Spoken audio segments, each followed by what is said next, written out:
Ito po mga kababayan, no. 1:10 AM na ngayon. Martes na, October 14. Oh, wala pa rin tulo ng tubig dito, oh. Oh, hindi ko na alam kung anong ginagawa ng prime water. Oh, ayan po ebidensya. Oh, tignan nyo po. 1:10 AM na ngayon, ha. Oh, kagabi rin, wala. Hindi kami binigyan ng tubig buong magdamag. O simula 10 PM hanggang madaling araw, hanggang umaga, wala. Hindi tumulo yan. O ngayon uli, pangalawa namang gabi. O pangalawang madaling araw na ngayon. O wala pa ring tulo ng tubig dito.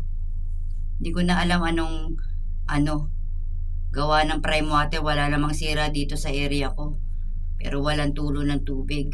O, ayan po ebidensya. O, ewan ko na sa inyo, NWRB. Kayo na bahala dyan sa prime water na yan. O anong plano nila dito sa mga tao dito. O yan po ebidensya. Walang tulo ng tubig. 1:10 AM na po. O ayan po, wala. Wala kaming wala kaming tubig dito. Na dapat mag-imbak dahil nagamit na namin kagabi. Kanina. O wala, o. Walang tulo ng tubig. O